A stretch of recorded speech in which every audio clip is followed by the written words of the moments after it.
Hi everyone, this is Casper, the Boy Diviner here today, and I wanted to speak with you about the Tarot of the Holy Light, the deck I worked with this week.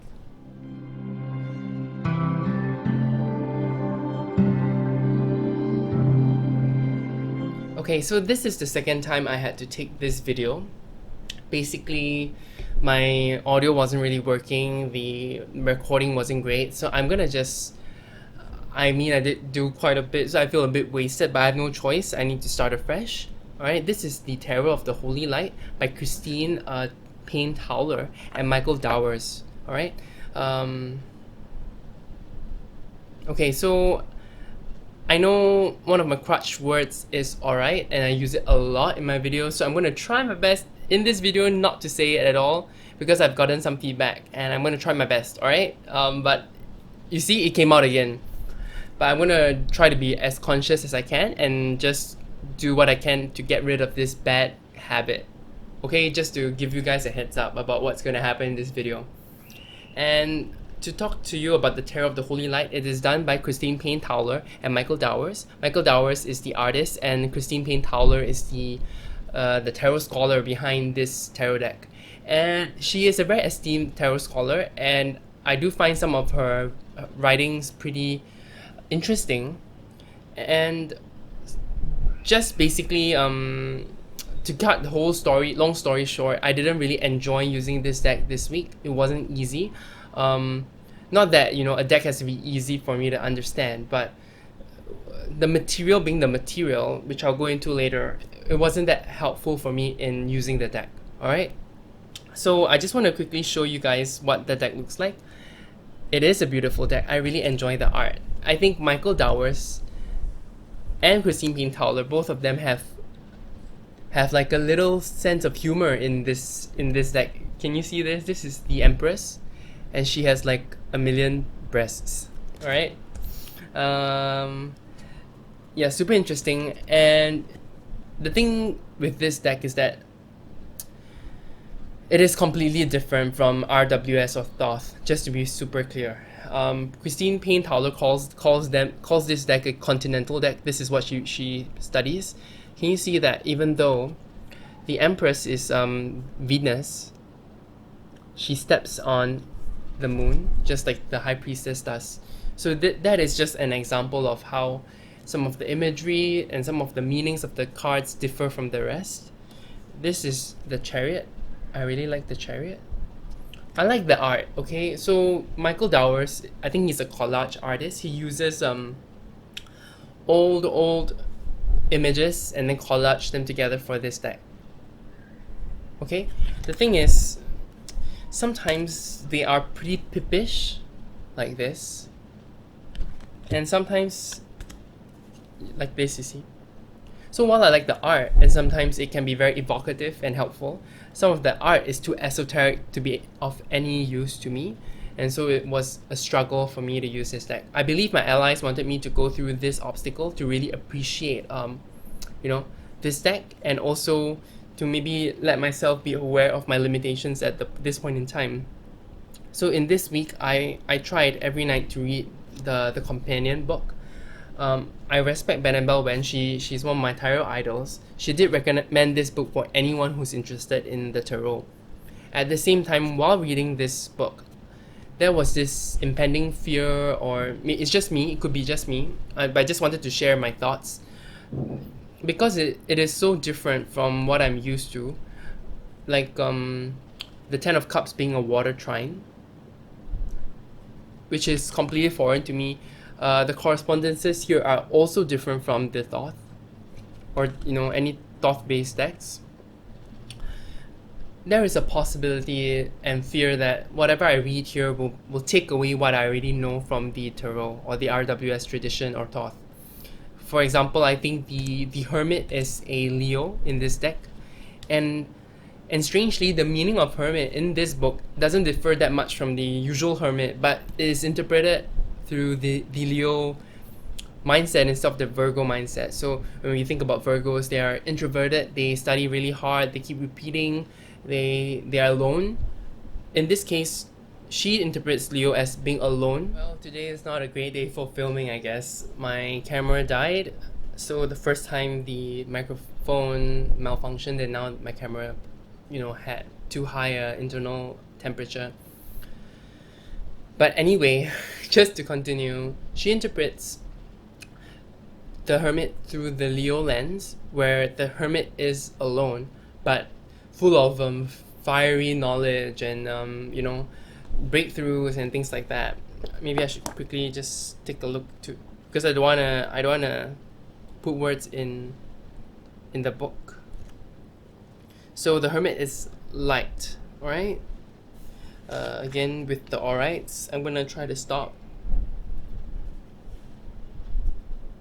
I'm so prepared, for this video. Okay, self-motivated and self-created, this hermit demonstrates the attributes and attitudes of Leo, the fixed fire sign, that is the natural home of the sun.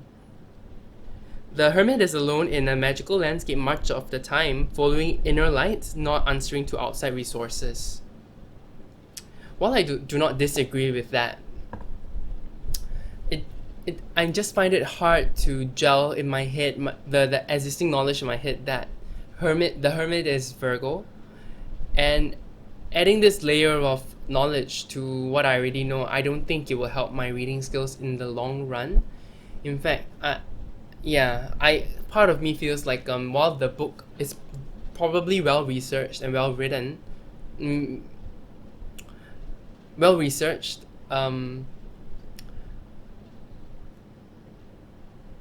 this at this point in time, this book and this deck doesn't help me.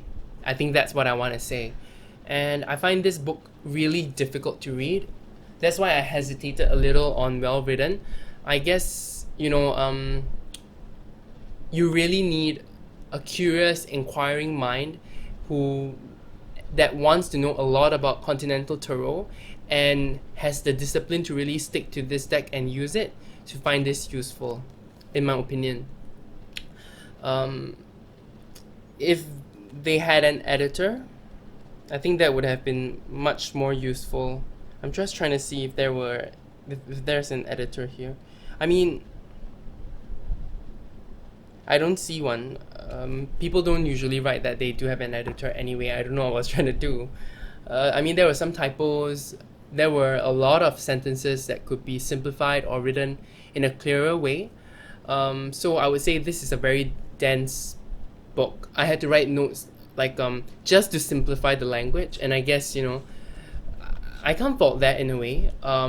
Crowley has the craziest books. Crowley is also to me, Crowley is not a good writer, but he might be doing it on purpose to try to keep things hidden.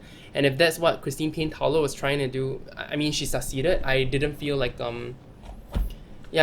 this book or this deck resonated with me, and to be honest, I'm happy that I'm leaving it for the week. Maybe in future, I do still like the art in the deck. The symbols there sometimes do distract me, but I think that's fine. Yeah, I know this is quite a negative kind of tone, but there's so many people who love this deck. Benebelwen loves this deck. Phoenix Rising, I think his name is Gail on YouTube, loves this deck. A lot of people do, and they find it so easy to work with, I guess, and get really good information from this deck. I would say at this point in time, in my tarot studies of about 3 years, this isn't the right time for me to deal with this. In fact, I'm still getting a handle on the Thoth Tarot, so I would say maybe either you are a fresh beginner who is not interested in RWS or the Thoth. Maybe this would be a great deck for you, the Tarot of the Holy Light, or you are already a great tarot scholar, or who really just wants to know how to work with continental tarot. I think this deck would be great for you.